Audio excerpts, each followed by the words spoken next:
we have quorum. So let's start. We acknowledge and respect the Indigenous peoples within whose traditional lands for meeting today. If we could have an adoption of the agenda of May the 12th, 2025, be adopted as circulated. Ian and Andrew, any additions? Hearing none, all in favor? Aye. Any opposed? Carried.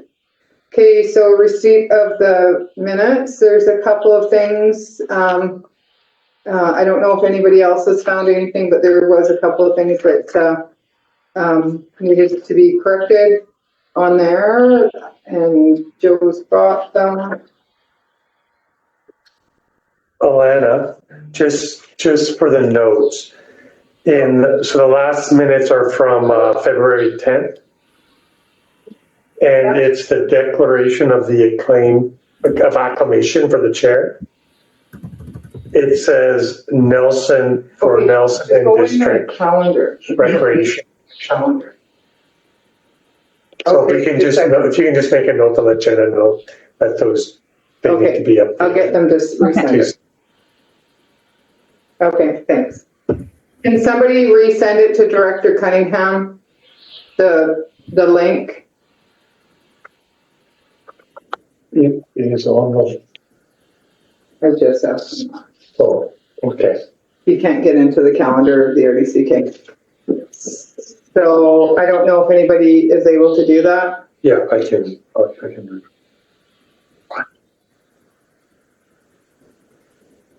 So you gave those receipted minutes. So we're just going to go real slow here, trying to wait for.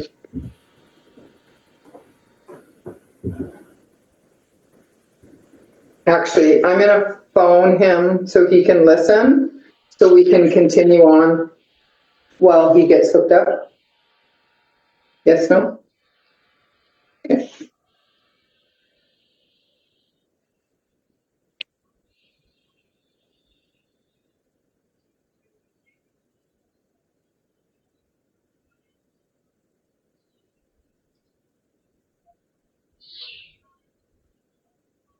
Hi, I'm just going to put you on speaker right now.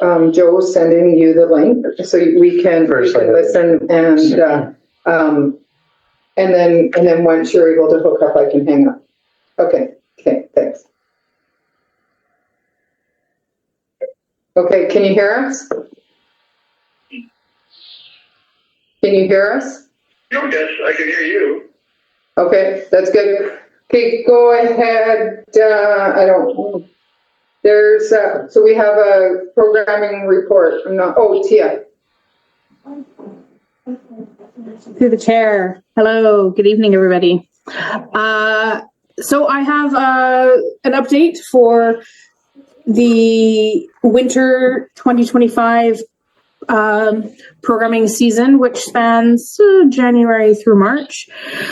And if you were at the All Rec meeting, the last All Rec meeting that we had, I did propose the programming goals that we had for 2025. And so what I'm going to be doing with some of these reports is I'm going to align them with the programming goals and speak to them within each programming goal. So, yes, sorry, can I interrupt 1 second? Director Cunningham. Yes. It's Joe. If you do you have your agenda open?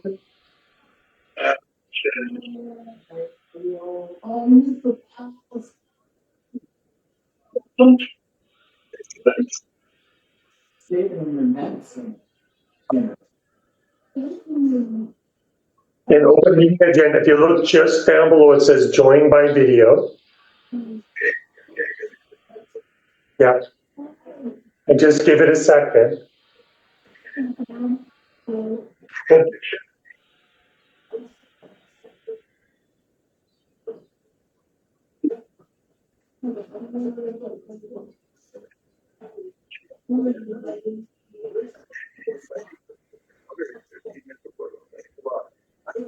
This is Kim. Yeah, yeah, so that's,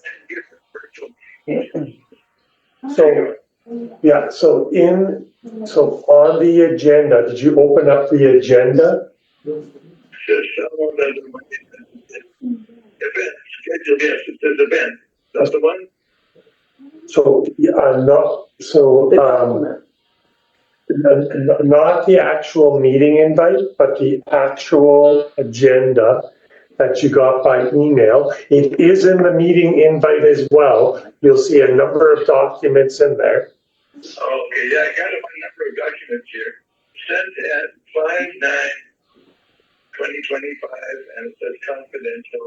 Open agenda package, No. is that the one you want me to open? It'll be the same, the same meeting. So, yeah, so if you, that's the in-camera agenda. But if you open it, right at the top, it will say join by video. Okay, I'll see what I can do here.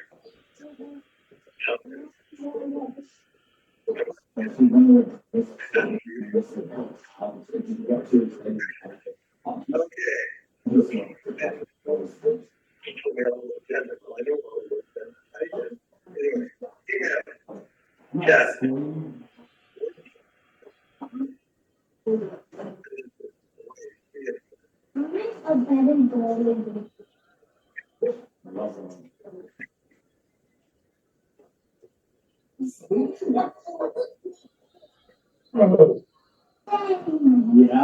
You want to say, well, they aren't happy with each other now.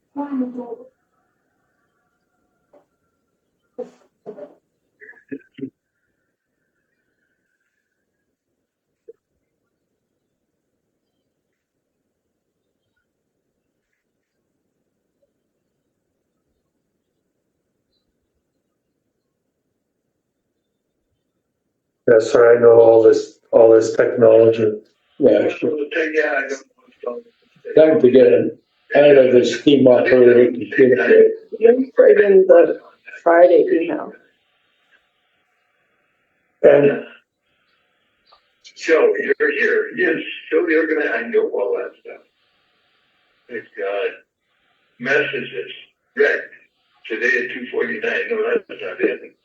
This is 3 days ago, this is what it was sent, I guess. Okay, here we go.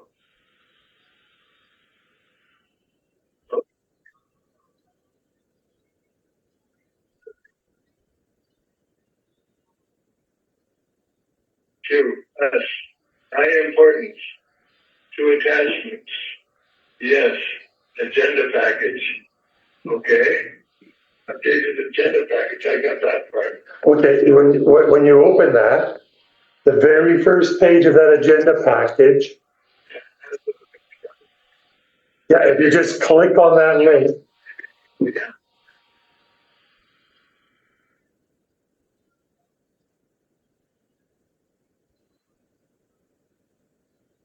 yes.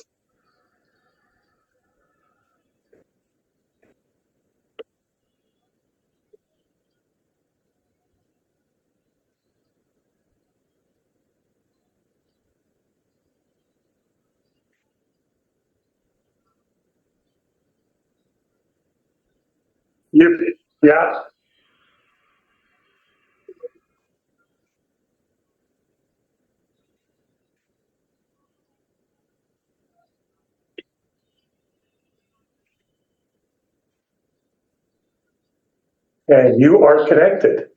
Yes, I am, Pete. Okay, we're gonna hang up. For your help, I don't know where it was before, but obviously it's you. Who's our observer, do we know? That's, no, we don't know usually who observer is, but they're usually recording the meeting. There you go. Okay, Yeah. Holmes doesn't have a microphone showing, so I'm just not sure we're gonna be able to hear him. okay, Hans, Yes, I'm going to put this down so we don't hear you. And now can you talk? No, Did hang up his phone? Says connection to. It's just, So it's just connecting your audio right now. Yeah. Now Okay, you're okay. muted, so can you unmute hands and just check?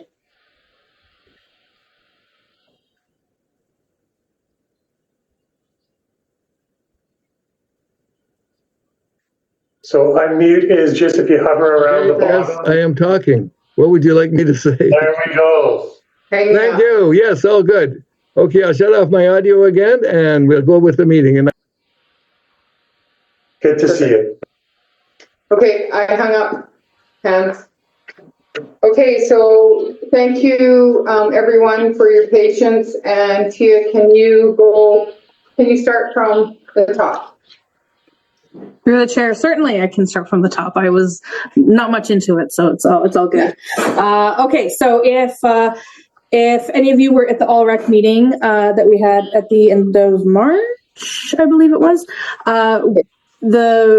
we presented the programming goals for 2025, and so with all of the commission and committee reports that we're providing throughout the rest of this year, we are presenting them as they show in alignment with our programming goals. So for this winter season, January through March, as far as accessibility to services, what we're trying to do is prepare for summer camp and aquatics hiring. So that started in winter and moving into planning as we go into spring as well. In the customer service programming goal, one really highlight to note was that our PAL course that we ran again in 2025 was at 100% capacity of 12 participants, which was really, really nice to see. And something that we hope to continue with some of our PAL and our core courses that we offer in more rural areas. They seem to do really well. So we were glad to see that this one went well. In standardization, one of the things we're trying to get a better handle on is our Pro D-Day offerings and out of school offerings that we do. We did try a one event for sort of family fun day where families could come in, pay a small drop-in fee, and go and enjoy some of the services in the facility. So there would be lead instructors and such. And so we tried it for this season for first off, and it had moderate turnout. So we're going back to the table to see, what can we do to get a better result.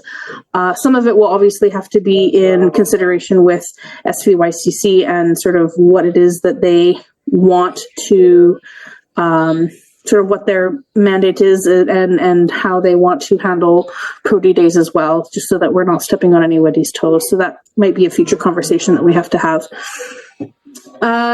In community connections, our staff, we had one programmer and as well as Sam visited the high school in March to promote and gather interest for some of our seasonal opportunities that we have available for employment in aquatics as well as camp. So creating a little bit of buzz, a little bit of awareness, trying to gather a little bit of interest. There was a little bit of interest from the high school students around potentially seeking training or employment for summer. So at least starting to create some of those connections and opportunities that exist in their own community. So that was nice to see. And most recently, the RDCK, Sam in Salmo received an invitation to sit on a newly formed senior advisory committee through the Salmo Community Resource Society. And so what we did is we extended the invitation out to one of our programmers to help sit on this committee to have better connections with some of the other community organizations that exist, as well as a better understanding of the older adult population and maybe where service gaps exist and where they're currently being served. So this hopefully is going to create some networking opportunities outside of senior programming as well, and hopefully start some collaboration in the future. And fiscal responsibility. We remained within budget for our programming budget for the winter. So as we get into programming financials, if you noticed, there was a little bit of a decrease in fitness revenue, but program participation was up in recreation, which was nice to see. And they kind of offset each other in order for us to remain within budget. Looking into user fees, nice little chart there will show that we did have an increase in memberships and admissions, general admissions for the fitness center. However, gymnasium admissions were surprisingly lower in 2025 than 2024. So we did some initial investigation and didn't come up with any conclusive reasons why. So staff are going to be working a little bit more to identify maybe what that contributing factor is in that change of participation in the gymnasium. And maybe Tia, just let everybody know, to be clear, what the gymnasium means, because sometimes you talk about fitness, gym, that kind of stuff. So the gymnasium is the gymnasium space that we have open gym times to play basketball and volleyball and specific times that are for pickleball, basketball, volleyball. So people can pay a reduced admission to what they would normally pay in the fitness center to access this open gym space to participate in some type of sport activity. Margaret has a question. It's a comment. I just wanted to, something to keep in mind for the staff is that the 2024 winter, the ski hill was closed. Sorry, I didn't catch that. The winter 2024. The ski hill was closed. It was only open for 2 weeks. 1 week in January and 1 week in the beginning of March. So that could have fluctuation of your numbers there. Just for information, I'm mentioning it. And that happened last year or this year? last year. Oh, last year. Oh, so people may have been to find more activity, may have chosen to go to another. That's good to know. Thank you. Yeah, ski hill and skating rink. Yeah, exactly. Yeah. So there was a lot of activity that happens outside that may have been brought inside, and that would be the revenue drop, is because we had a good year in skiing and skating this year. Yeah. In the gymnasium. Okay, that's good to know. Thank you. We'll definitely take that into our contributing factors. So as we go into fitness center usage, this was one of the points that were directed for us to report on, and that was around the fitness center usage and what days and times seem to have more or less participation of people using the space. And I provided two charts here. One was usage in the fitness center, and the second one was usage in the gymnasium.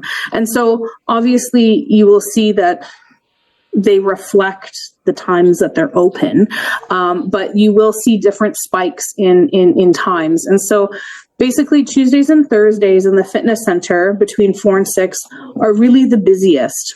And Tuesdays, Thursdays, and Saturdays from 7 to 9 a.m. are the busiest in the fitness center in the mornings.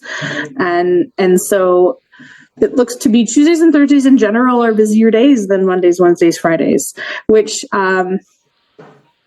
is different than we find in other facilities. Typically, people like to use the gym Mondays, Wednesdays, Fridays, but this was interesting to see. In the gymnasium, Mondays and Thursdays are the busiest in the morning for gymnasium times, and Tuesdays are the busiest in the evening, which according to the schedule is pickleball. So pickleball is, much like other communities, a very popular sport that people like to play. And okay, thank you. Okay, thank you. Sorry, this is my son. I won't tell you what he said. Update.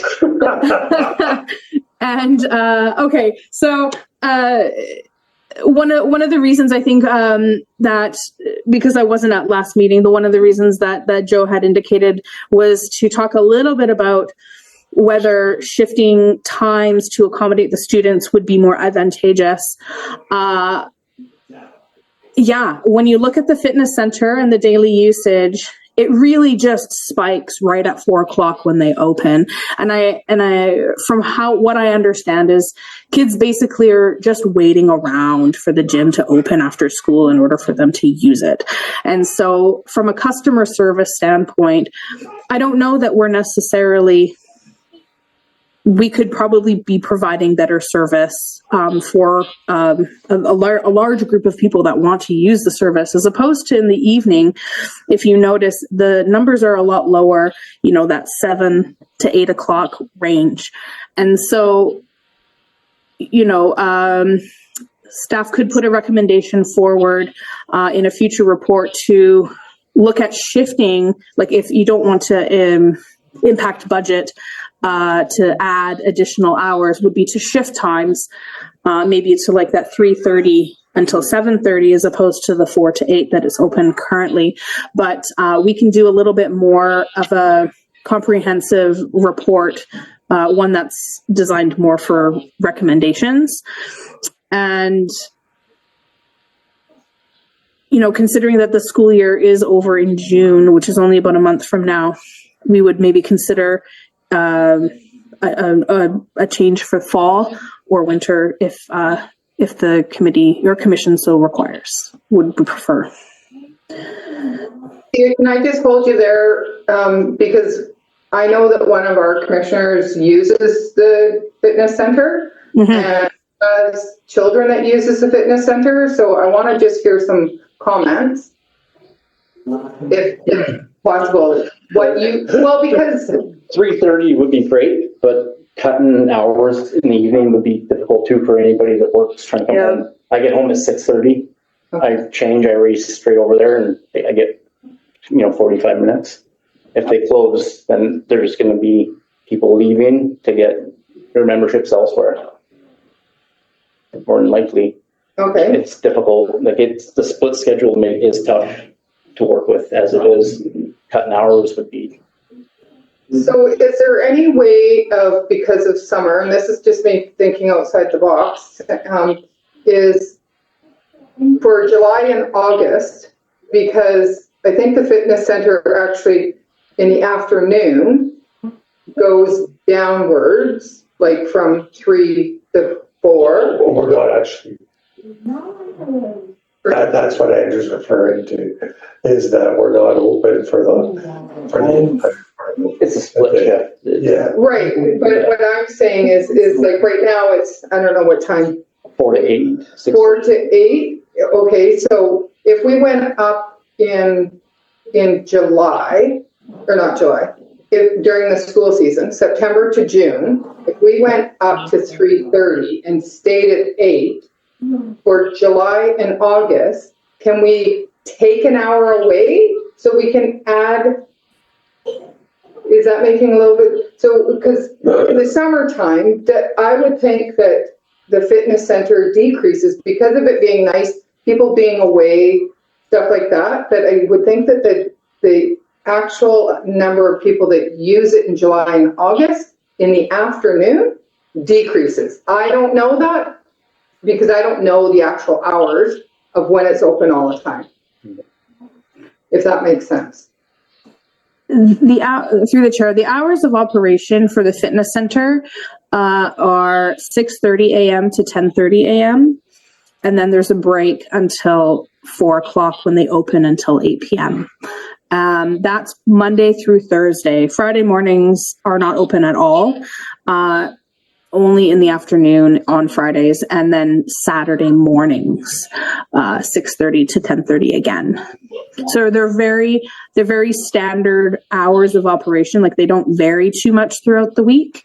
But I would have to do a little bit more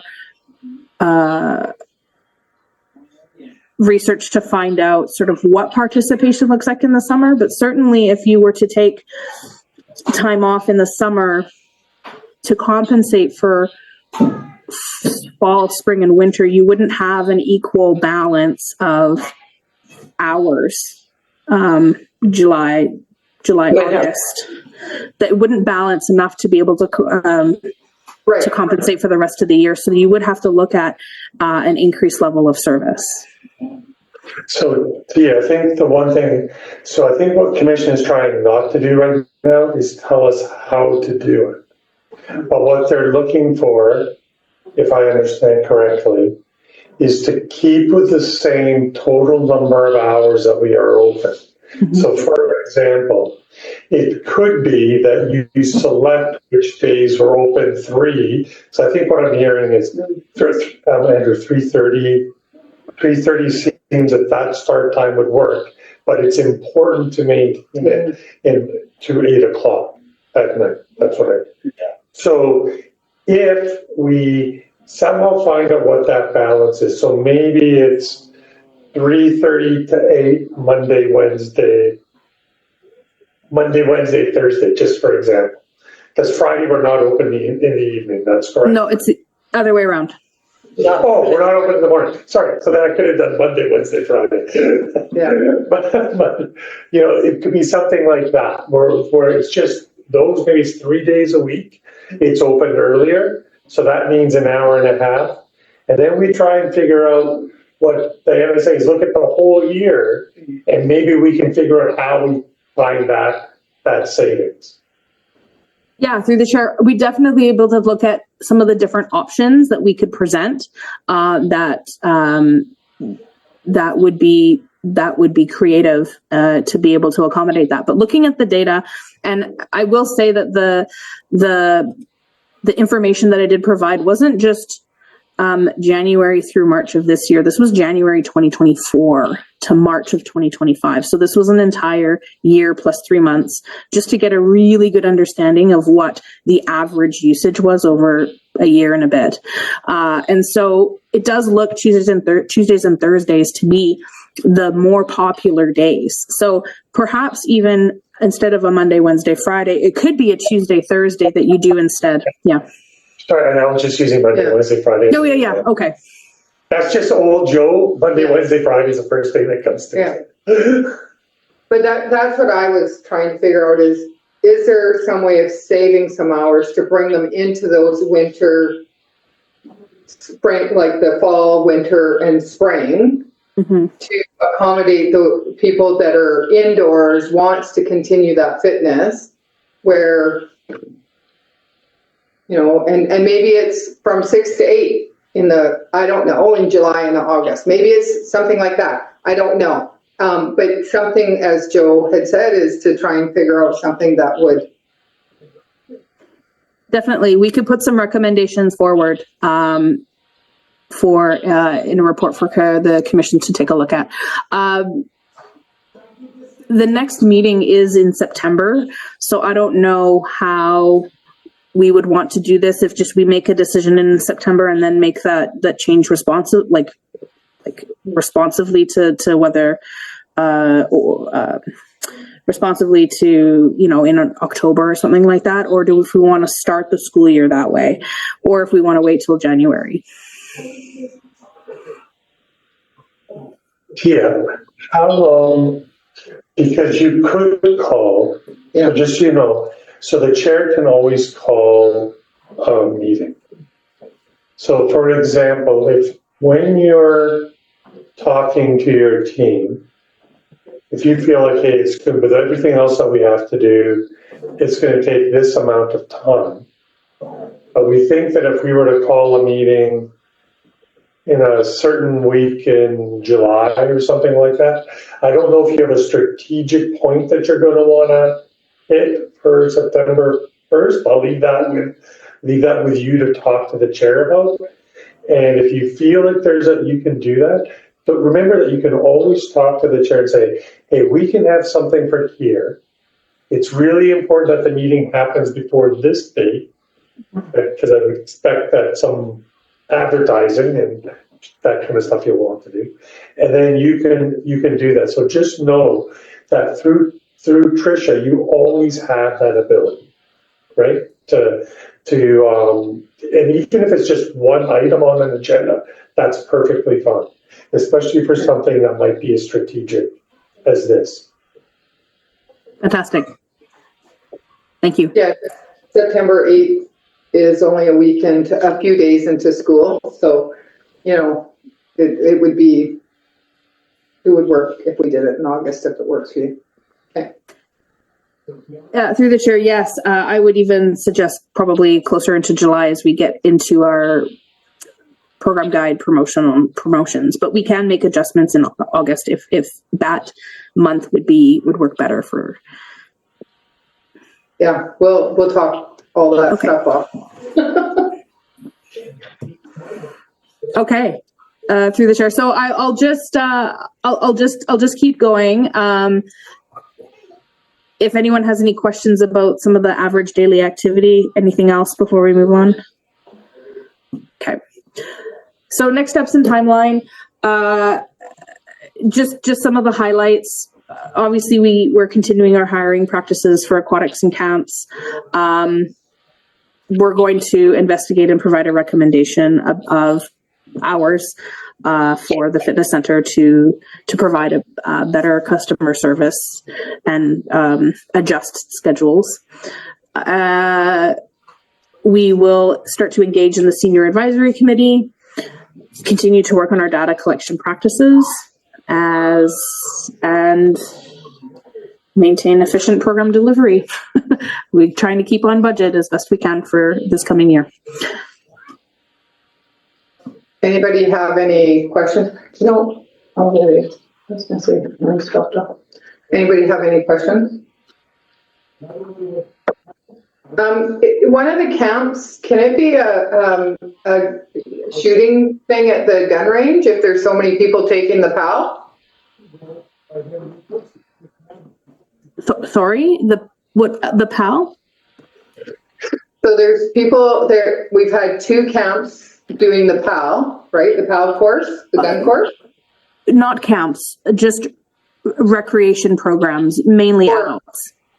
Oh, it's mainly adults? Yeah, the PAL is a possession of a licensing program for possession of firearms. Yeah. Is there any way of actually having a camp? Look at her look. that engages people to go to the shooting range, the Nelson Rod and Gun Club. Through the chair, I don't know that we would want to put firearms in youth camps, considering some of the age that we see in our youth camps. However, we have done some archery in our camps that have been quite successful and very popular. Yeah. Okay. Yeah, I just know a couple other communities that is very popular with the youth because they get their PAL and then they don't have somebody to go and do something. So anyway. Definitely, it's not worth asking the question. It's worth asking the question. It's not a is PAL, what I meant to say.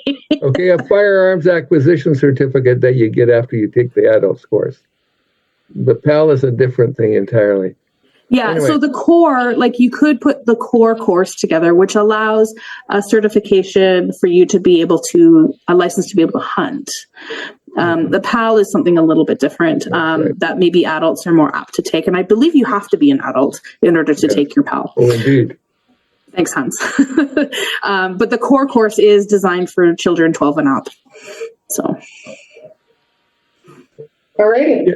Yeah, I would worry about children 12 to 16 handling firearms, certainly. Actually, I'm not even sure that I like them handling the bows and arrows thing, but I mean, I was shot in the eye with an arrow when I was 7 years old by another 7-year-old kid. So I'm not saying I'm a little nervous about that thing. It's certainly not a free-for-all, that's for sure. It is very well managed and contained, and there are enough leaders to keep the peace amongst the children. I did have a little bit of an update here. Oh, Trish, did you have, sorry, I didn't see your hand. Go ahead. Through the chair, no, you didn't miss it. I just put it up, so not to worry. I have a topic that's on the program topic area, but I didn't know if now was appropriate to raise it or if you'd like to put it on the agenda later. It's in relation to pool signage. Right now is great. Okay, perfect. Thanks for that. And my apologies that it did not end up on your agenda today, but nonetheless, here we are. So I'm going to share my screen once I find the right tab here. Bear with me for a second. Should be this one. Do you see something that says admission by donation? Yes. Okay, perfect. So I've lost you, so my apologies if anybody puts their hands up. I'll scroll through this in a second, but just to maybe tweak everyone's memories as to where this came from. At a previous commission meeting, when there was discussion about revenue generation from the pool, there was discussion about increasing the signage at the facility to better maybe make a recommended donation amount or put some information up at the pool that sort of reminds people that there is an expectation that you donate something, and maybe people need to know or have a bit of guidance on what the donation could look like. So we've crafted some very basic language, but there's a couple of important things that I think is for the commission to consider. So as I scroll through this, we had the super basic, if you don't want to provide any guidance to the public as to what to provide, certainly we could do signage package related to, hey, just so you know, there is an admission fee, it's by donation, pay what you can. I should preface all of this by saying I do think it would be important to put, if you have to imagine this stuff on maybe like A-frame signs or something that, really draws people's attention to the fact of what we're trying to accomplish. But I think we could also have an additional piece of information that basically says, hey, this is what your donation money goes towards, and or something that kind of reminds people and maybe encourages them to contribute to their facility, because there is a direct benefit to the community, of course, with the revenue generated. So we went into one that, sorry, and my apologies, I can't tell exactly what you can see. I don't know if you can see that whole sign up. Can you see that all at once? That's better. Okay, perfect. So this was one that was trying to talk a little bit about how admission is charged in some of our other facilities, of course, at different rates. And so at the commission meeting where this was discussed, the $3 per person was kind of the number that was used, and I'm sure Joe could tell us the history as to where the $3 a person came from. But this was trying to take it away from just the $3 per person piece and also say, well, if you come as a group or a family of up to 5 people, this would be the recommended donation. And this somewhat aligns with how admission is charged in Castlegar, Nelson, and Creston, where a single admission is, say, I think it's $8 for an adult, and it might be $16 for a family to come into the facility. So roughly double. And generally speaking, it was the adults that were being charged on the family side, and the children would come for free. So I don't know if we like this. And so then we said, well, we could just go to here's just this flat recommended donation. Again, we don't have to stick with $3. We don't have to stick with any of this, but we did want to bring something back to you for consideration, with the idea that I do think we need to build out a bit more kind of information for people that are coming to the facility. So we wanted to put that past you, knowing that pool time is not that far off, and start to at least get this in place for you based on our conversation from before. So maybe I can open up the floor for conversation, and I can stop sharing this once I figure out how to do that, and we can go from there. Does anybody have any comments? No. I don't know if Hans does. He's off again. I like it, but my suggestion is 4 and 8. Perfect. And the reason is as you said, 8 and 16 at other facilities, if we had to replace this one, it's a lot higher than that. But at least, and 2 toonies is easier than a toonie and a loony. Fair enough. How does everyone feel about 4 and 8? 4 is good. Yeah, I like it. So through the chair, we can get that organized for you. Maybe just feedback for us. Would you like some additional information that kind of talks a little bit about what revenue is used for? Do you think that's overkill in the facility? Would you prefer just to say, hey, we just want people to give us a donation and maybe do that in another year? But we can certainly build out some signage in preparation for the opening this summer. The only thing I would suggest if you're going to do communication is just have a little 4x6 card or 5x7, whatever, with information that says what we've been doing. And people can take that. It can go up on a bulletin board, it can hit our paper, it can go on the village's website, it can go on the Facebook page, different stuff like that, that gets that information out there, because we would be making signs continuously. Yeah. and so there would go all the revenue.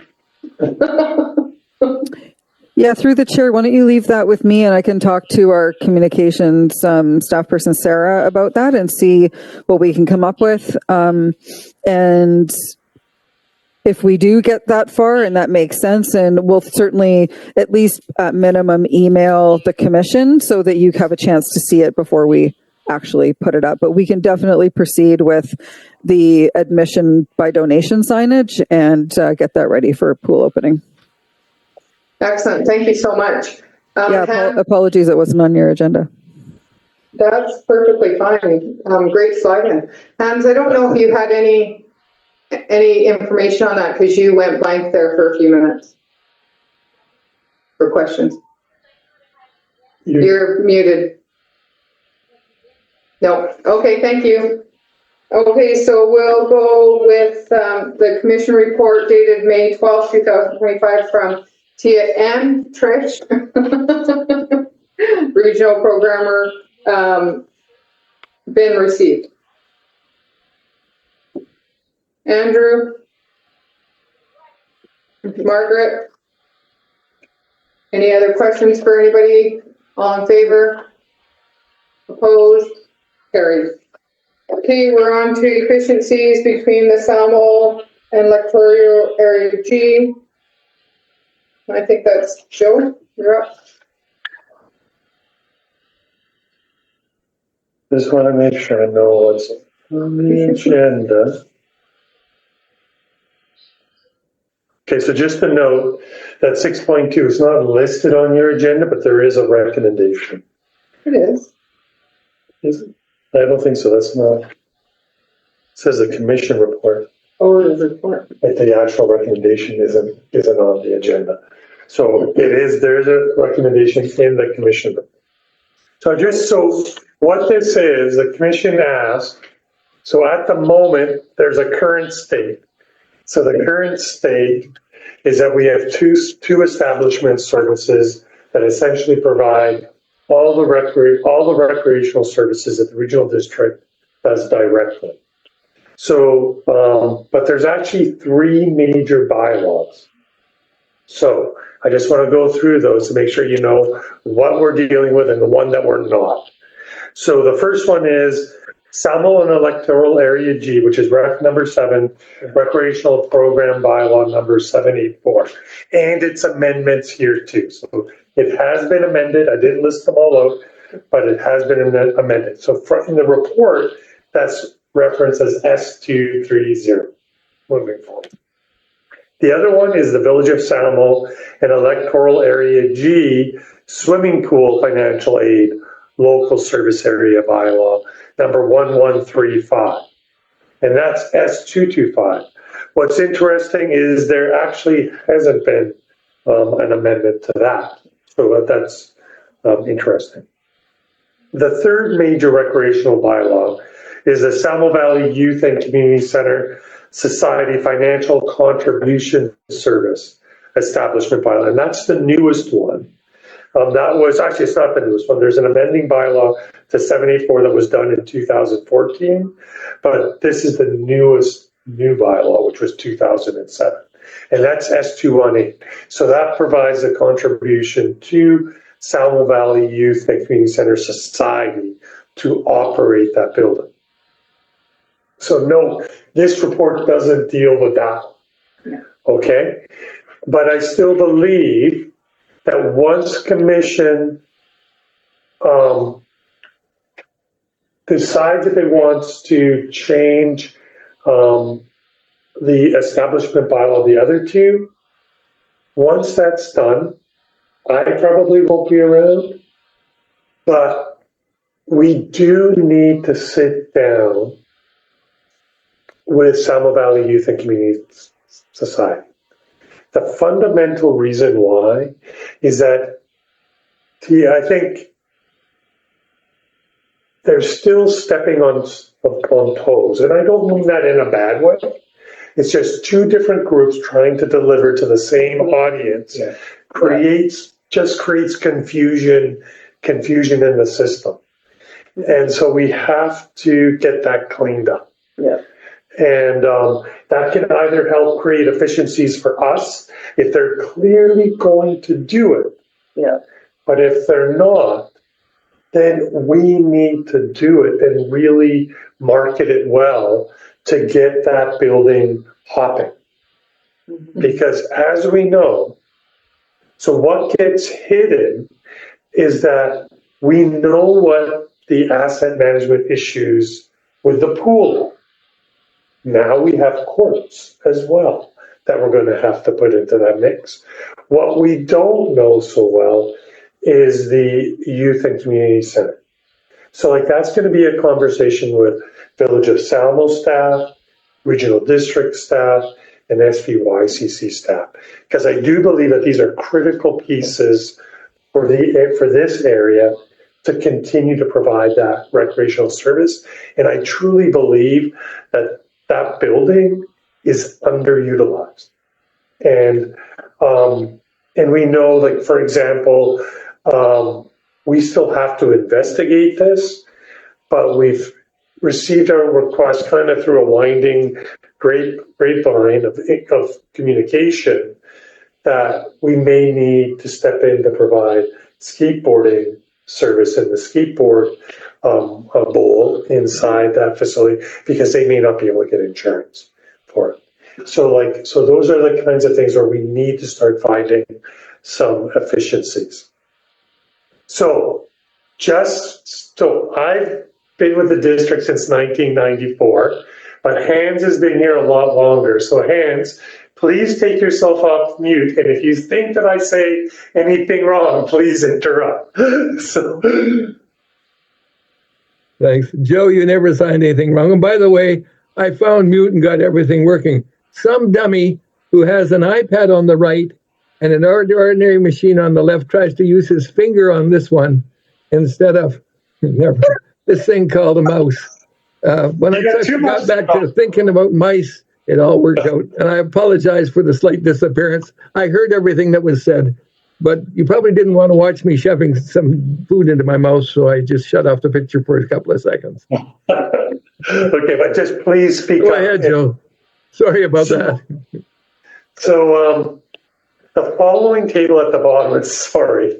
It's always so funny how I formatted this carefully so that the table showed up on one page. Then it gets printed off and it's on 2 pages. I'm going, like, on the screen it was on 1 page. All right, but what this is just trying to do is just show you in some very simple terms what the difference between the two bylaws is. So S230, so just compared to a modern bylaw, that bylaw simply states this: you are to provide a recreational program. That's it. That's all it states. It says you can take on liabilities and all of this other kind of stuff, but it really doesn't, it's not very detailed. And that can be a problem. when it comes to clarity with the public.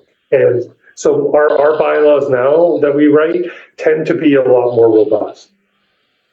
The service areas in both are the same. So it's all of Area G and the Village of Salmo.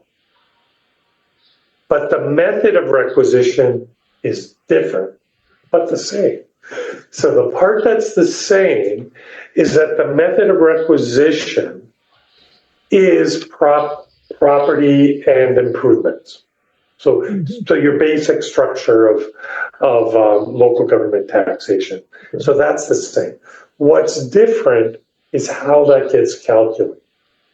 So what happens is there's a maximum rate of actual taxation. But every year, we take what is required, and then we say 35% of that is paid by the residents in the Village of Salmo for S230, and 65% is paid by Area G. And this might be the part where you know why that was the case. There's nothing in the bylaw that tells me anything on that. And S225 is a little bit bigger. It says to grant financial aid to an organization responsible for the operation and maintenance of a swimming pool or pools. So the reason it's important to note that when there's another bylaw that's specifically created for something, it is also it's also a not statement. So that means that the other service shouldn't be funding. Right. Because this is saying this is the service responsible. And there's actually a problem with that, especially when it comes to asset management. But here, again, it's property and improvements, but the split is different. Village of Salmo, 44%, Area G, 56%. So then there's these actual rates. So the actual rate, just so you know, that's not residential tax rate. The actual rate is what is used. I don't want to go too far down into the deep end, but it's what we have to put into our bylaws. And so the residential rate and the actual rate equal in a long convoluted formula. But the actual rate is what we have to create our bylaws on. So what I am recommending is when staff here, in this case, it's me, just so you know, so if you think this is good, that's good for me. If you think it's bad, please let me know what the things are that we should change. But I recommend that the establishment bylaw for S230 be amended to make it modern and in such a way that the amended bylaw also enables the board to rescind S225. So in the future, there would be no financial contribution for the pool because the pool would be in its operation and its costs would be incorporated into S230.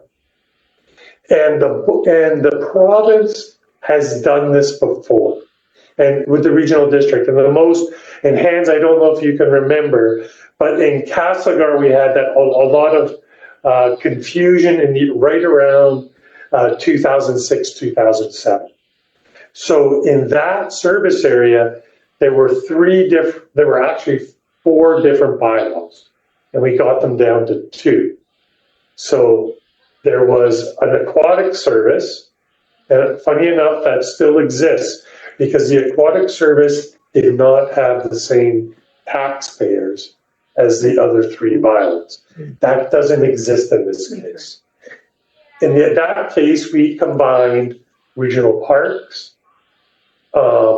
recreational program, and the arena into one service because they all had the same taxpayers.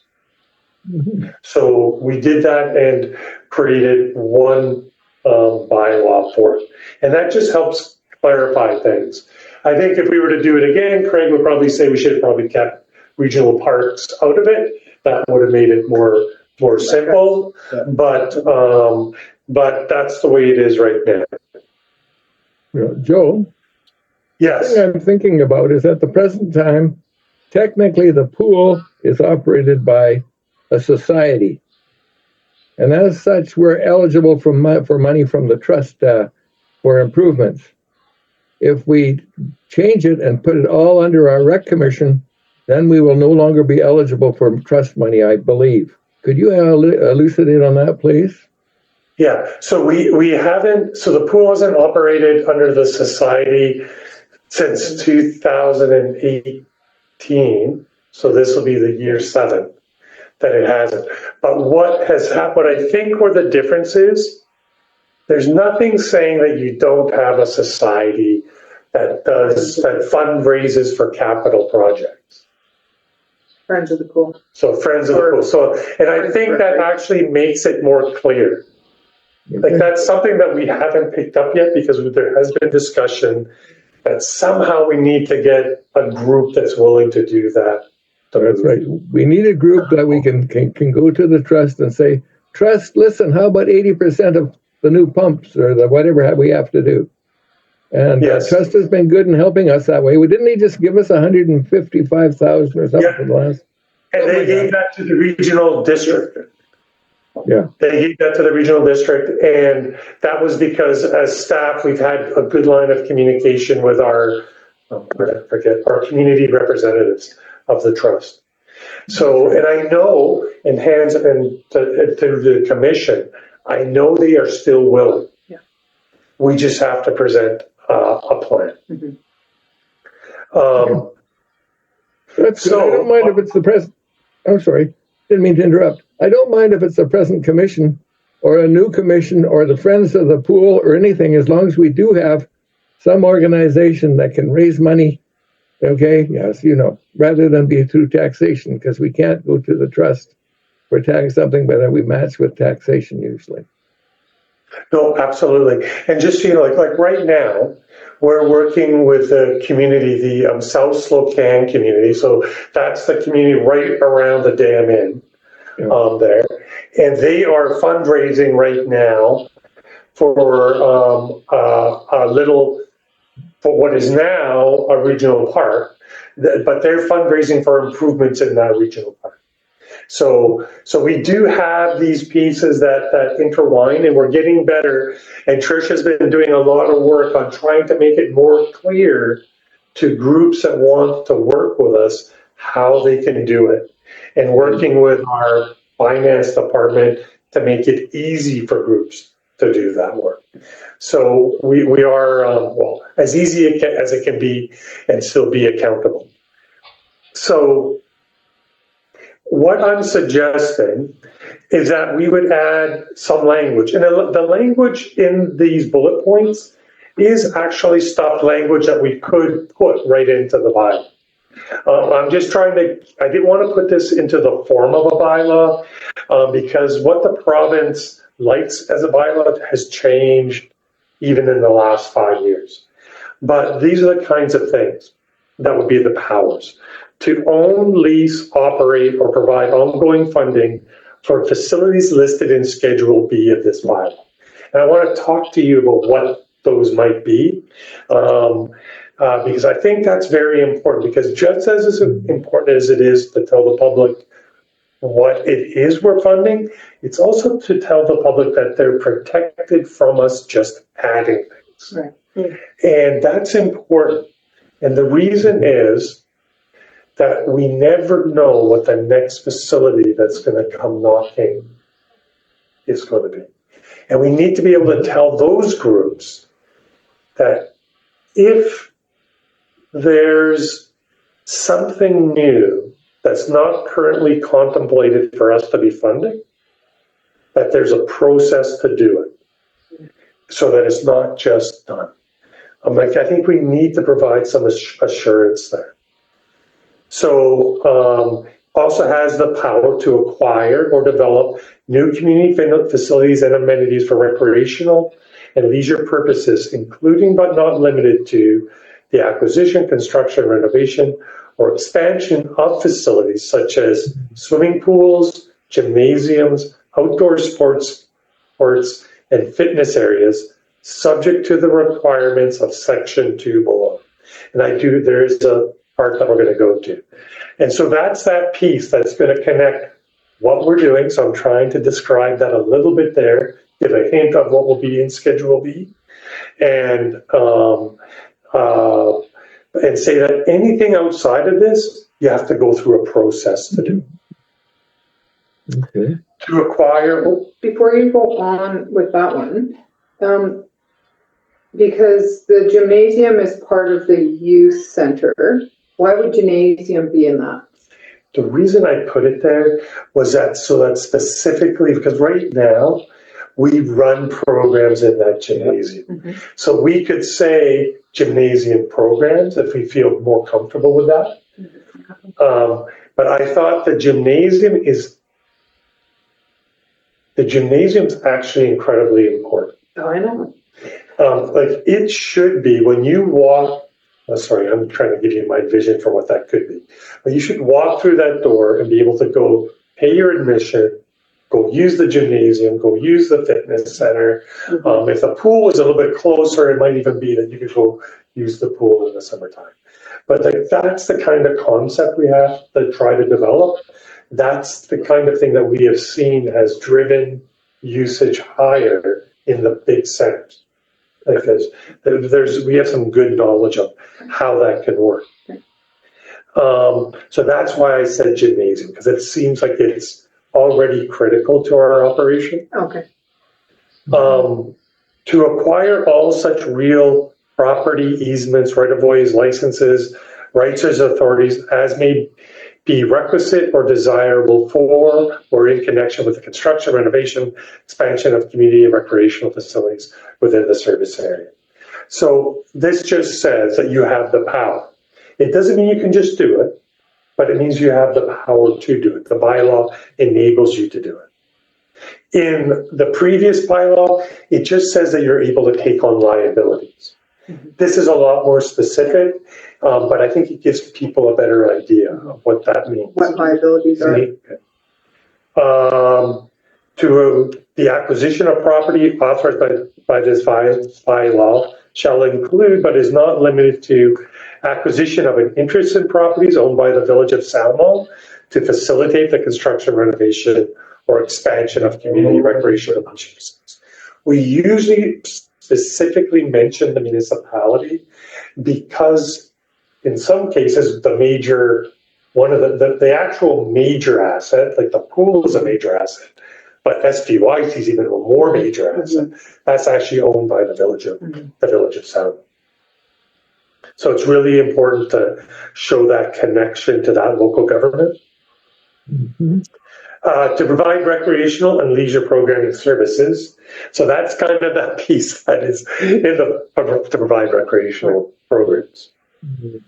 To provide effective stewardship of the RDCK owned facilities listed in Schedule B. Sorry about that. By proactively planning for the costs of upgrading, maintaining, renewing, or replacing assets as identified in asset management plans. Craig did not have to twist my arm to put that in there, but it is very, very important. I kept this piece in to provide grants to local organizations to fund recreational opportunities in the service area. That's in there for two reasons. Number one, it's been a little bit of a traditional role. It's something that we're struggling with because we have so much asset renewal that we need to do. But it's also possibly the door to keep that door open if there's a different way of doing partnering with SPYCC. So that's why that's in there. Try to give you some flexibility. And remember that, like, what a bylaw does is it gives you the ability to operate, but it also gives you the ability to control. So if you don't want something, you take it out. Because when we get this specific, it means we shouldn't be doing it. It's not listed. Section 2A, so this is that section that's for not the schedule, but this is this process to consider what could you add if you ever want, if the community ever wants us to. So a proposed facility addition must complete a project development process prior to a bylaw amendment coming forward for RDCD board consideration.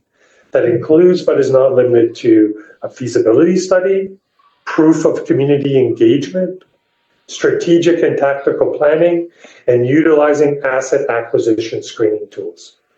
So for Hans and Diane, maybe most familiar, like that acquisition screening tools, I would say, Craig, we really haven't developed that yet. But if you look at water systems, Right. there's a good process there. Yeah. It says before the regional district takes on a water system, this, and this Must happen. must happen, and then we'll consider it. So public support then, excuse me, I didn't mean to, so public support then can be judged by any of those other things, such as a feasibility study rather than an alternate approval process or a referendum or something like that?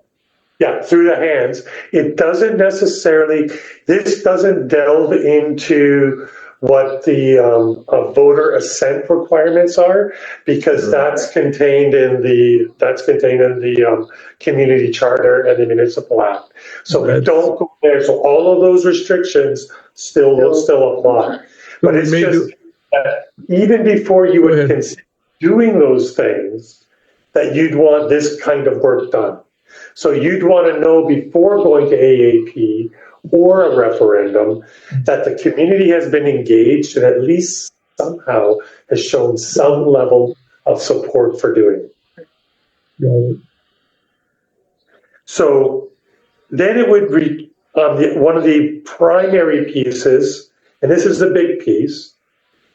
Sorry, I'll just stop there on that defining piece. Nope.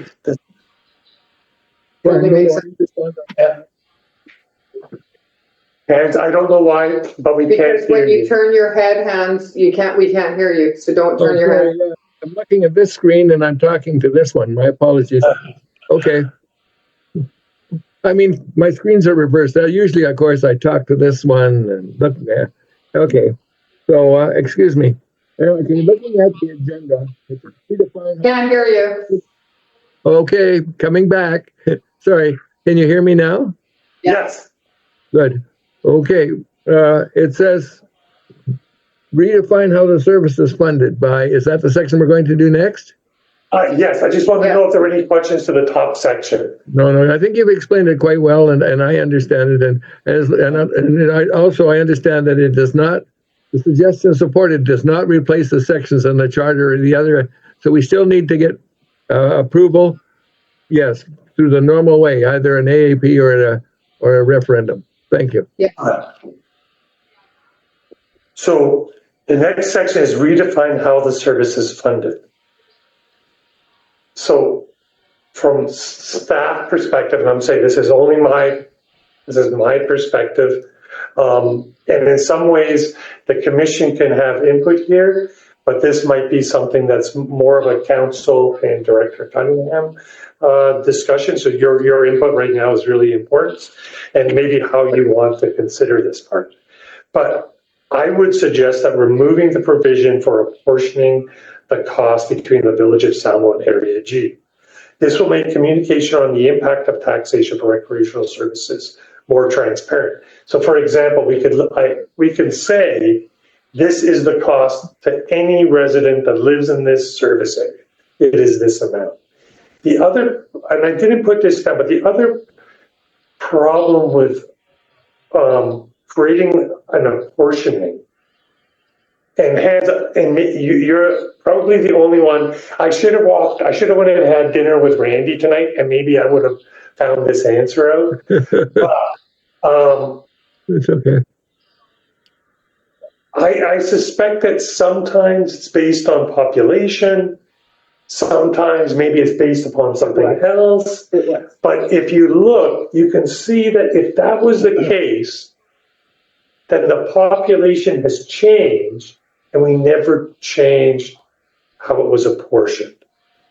So a modern bylaw would say, instead of saying 56 and 44%, if that is something that's still wanted, it would say apportion it by the ratio of population between the participants. And so in this case, the participants, when we say participants, that means the village of Salmo in Area G. You wouldn't set a static number because a static number is only good for the time that it was set. It's automatically out to date the very next year, so or next census. Yeah. So if that's something, but I would say most of our bylaws don't have language. I don't know. I'm going to almost go to 99% of our bylaws do not have language like this in it. Only 2 bylaws that I have found that have this language. Yeah, I don't delve into all 187, but it's so. And what we would make the argument to the ministry is that because we're combining 2 services, that you would automatically combine both rates. You would automatically do that. Then you would, because we know about this asset management issue that we have, in the Municipal Act, the Inspector of Municipalities, so the province, has empowered boards to be able to change that maximum requisition amount. It has to be approved by the Inspector of Municipalities, and there's a specific formula for that. But in general, most people understand it as a 25% increase in the maximum requisition amount. And I would suggest that at the time of amending this, you would make that maximum adjustment. Understanding that just because you make an adjustment to the bylaw does not equal an increase in taxation. Like, the biggest example is Nelson, defined D and defined F, could tax $9.8 million every year and taxes $3.8 million for the service. So the Regional District Board never just goes straight to that max. Those are budgetary decisions done year by year by year. So, but you would do that because we have to get an asset management plan incorporated into the service. Before you go on, so because the pool was it's a financial contribution and not a service that we started, is that going to cause us a problem with because it's recreation, they might just say, yeah, no, you can add it together? Yeah, the most important thing they're going to say is, does the community own it? Yes. Yeah, okay. So it's an asset, so you need to fund it. Number 2, they're going to say, are the taxpayers the same? Answer is yes. Taxpayers are the same. The one thing they may look at is that apportionment. But that's why it's important so once we draft the bylaw, if council and hands as the participating director consent to those changes, the Inspector of Municipalities will probably look at those as the apportionment being a meaningless piece to the bylaw. Okay. It's not fundamentally important to the intent of the bylaw. All right. So in other words, what we're going to do is we're going to work on something that, let's say, will raise the same amount as we're raising now. And then we will ask them, okay, this is a apportionment for what we're getting now. And then we'll add 25% to it because of for the next 5 years. Is that roughly the way it goes? Yes. Okay. All good. So the next big piece is that the creation of Schedule B to define the facilities that the service can fund. Staff recommends that Schedule B include the swimming pool, the sport court adjacent to the swimming pool, any space within the Salmo Valley Youth and Community Center. So this goes to the point, like I'm defining it as a space. Right, And that's because we have the fitness center in there, you use the gym. we use the gym, Skating board. yeah. Skating But I'm not saying the building itself. Yeah, That's a different conversation. Or any other facility that would be added as per the process defined as section 2.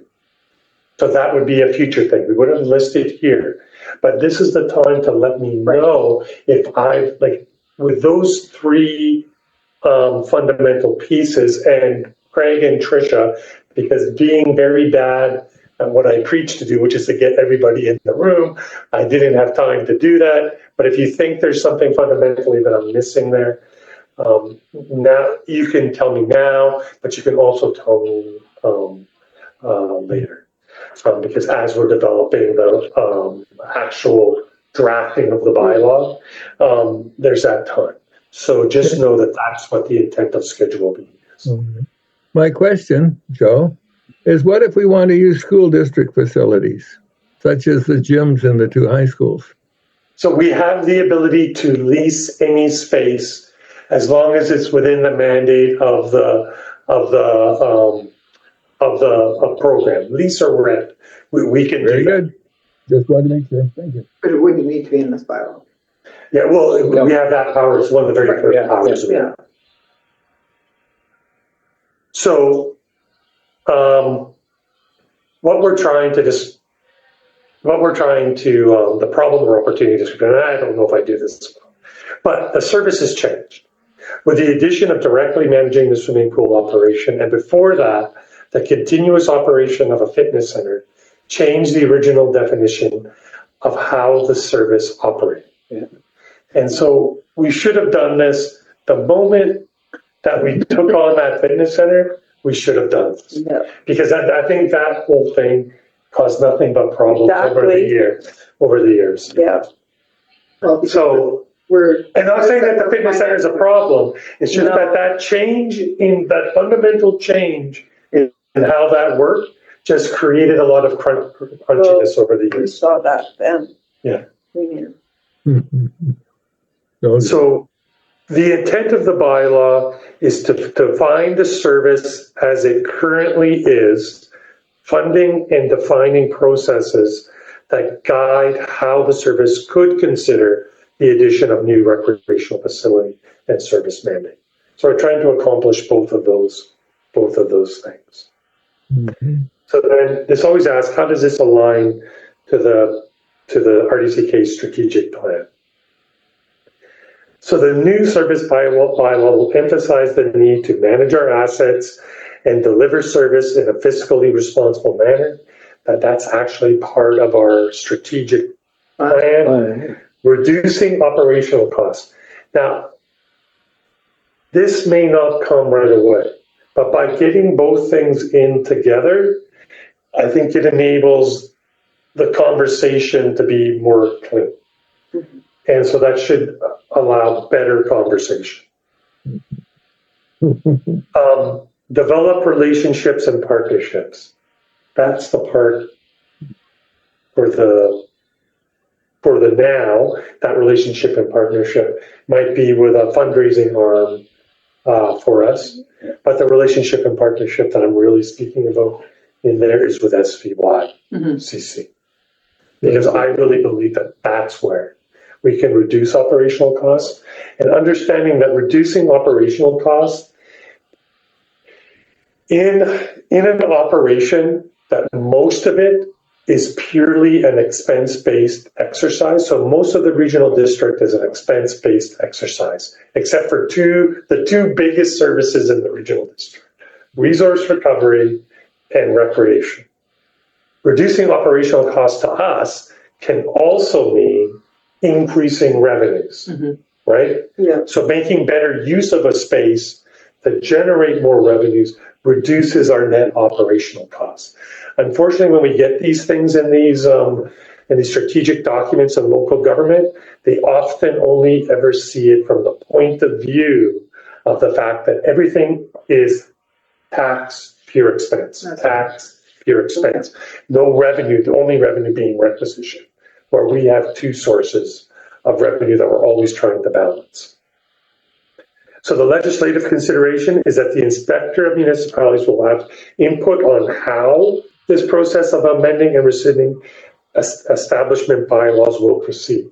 So they will have comment, right? They may agree right away, but they may have comment. And so staff will need to report to the board and commission any changes required to content in the establishment bylaw as required by the inspector of municipalities. So we have to respond to them. What are the risks? So really, I do not see any risks. If any should arise, staff will immediately inform the stakeholder directors. And when I say that, that means Diana and Hans, and the board and the commission. I really don't, the changing of the establishment bylaw and make it more clear only should help. If there should be no risk involved in it. I think we've put the tools into it that you need to keep developing with the community. Proposed solution. The proposed solution is the amendment and the rescinding of of one establishment bylaw. There were two, that's what happens when you're just overthinking things, of one establishment bylaw. The steps are recommendation from the commission to the board, that's the recommendation today. Board approval of that, staff drafting the new establishment bylaw for S230, provincial review of that amendment, revisions if necessary to meet provincial input, board review and approval. If at any step the process must change significantly, staff will draft a new report to commission to get direction. So if it's just legalese language required by the province, that's something that will stay in the board process. But if there's something where something's not working, yeah, they don't like. Yeah, they say, in order to do this, Nope, if you really want to do this, you need to do an AAP. I'll bring it back here for your input at the commission table. The directors always have input outside of the commission table through the board. That's right. Joe, couple of things. Okay, first of all, what about asset management? Are we going to be then having to raise taxes in order to get into this asset management thing into a greater way? So, asset management. Yeah, well, you're there anyways. Mm-hmm. We're I know. Yeah. Just trying to put it off for as long as we can. Hopefully I'll die before we have to have to raise taxes for asset management. No, don't say that. Why not? Well, because you want asset management. Because you're going to live another 100 years. That means the pool is going to be dead before. Yeah. So the point there is just being really clear to the public that you have responsibility. The moment the public said we want that pool, you have responsibility for it. Yeah. Mm-hmm. So to your point. Yeah. Remember that asset management has two faces. One face of asset management is maintaining and improving the facilities you have. There's another face of asset management that says slowly take the facility down. That's right. Take it to it then. That's always a choice of commission. Yeah. But all the bylaw says, it says you are responsible for it. Right. Yeah. So, but you always have multiple paths.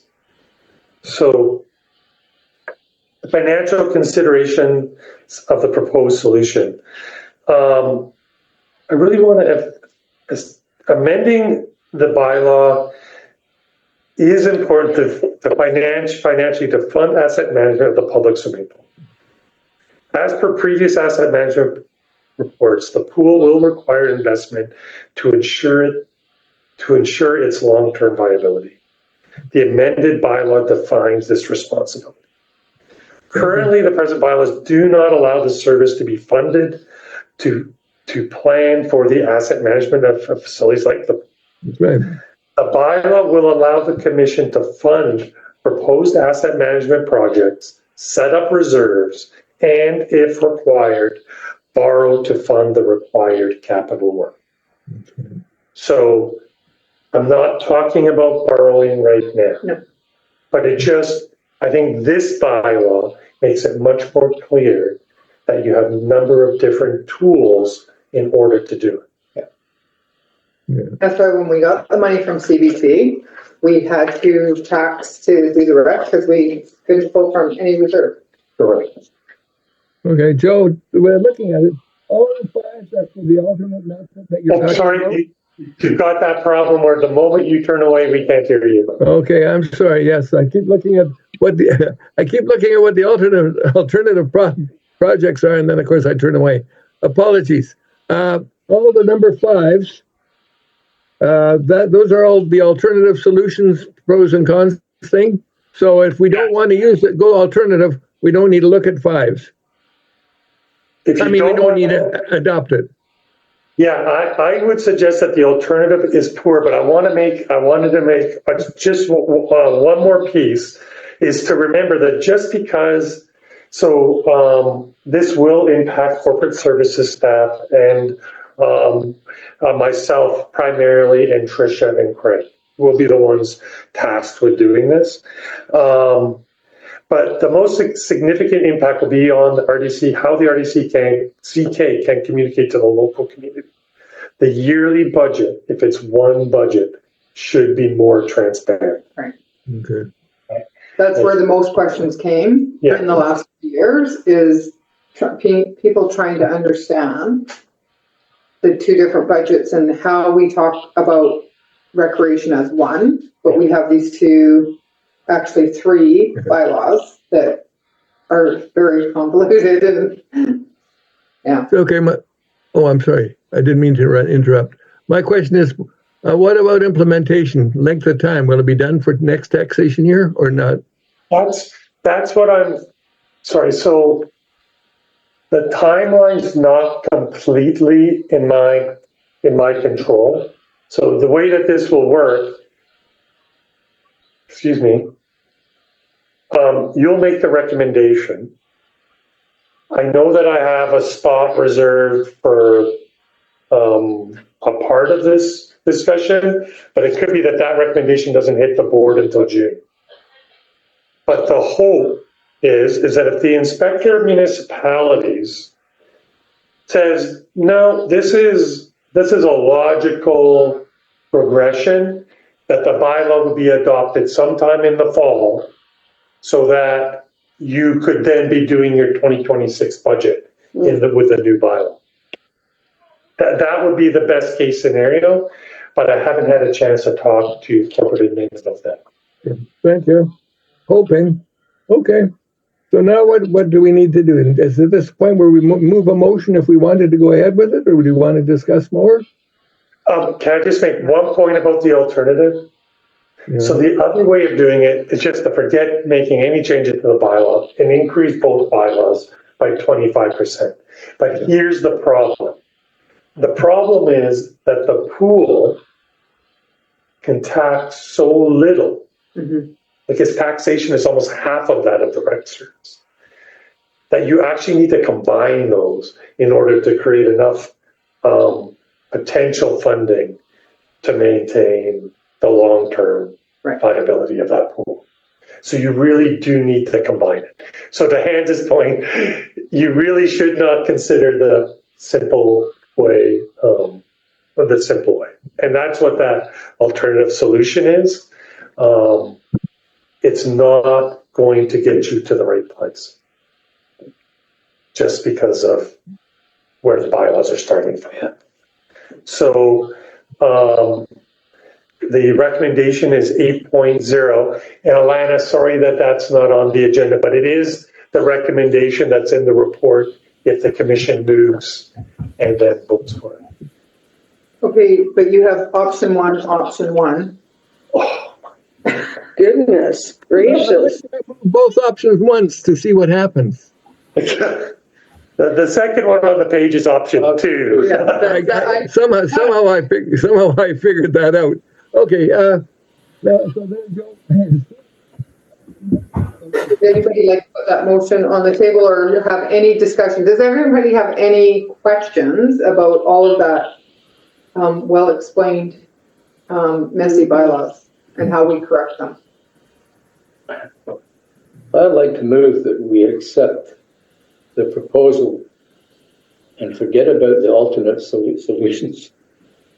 So recommend to the board that staff be direct to amend the scope and requisition. Scope of the bylaws. And further to rescind the Village of Salmo and Area G Swimming Pool Financial Aid Service Bylaw 1135. Yeah, it seems. Okay. Anyone want to second that? Sure. Second. I think, could you repeat it just to make sure?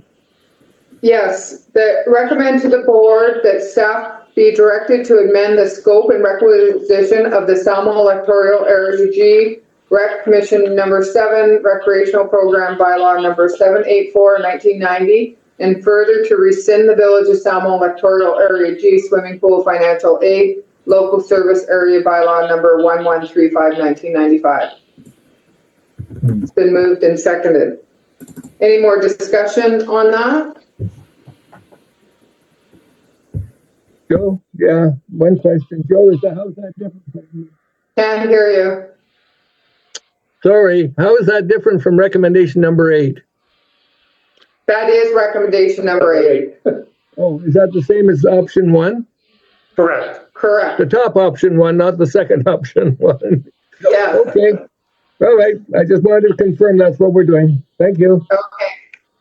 No, any more discussion? Hearing none, all in favor? Any opposed? Carried. Thank you. Whew. Heavy duty. Okay, so we're gonna go to public time. I don't know, oh yes, Observer, do you have any questions for us?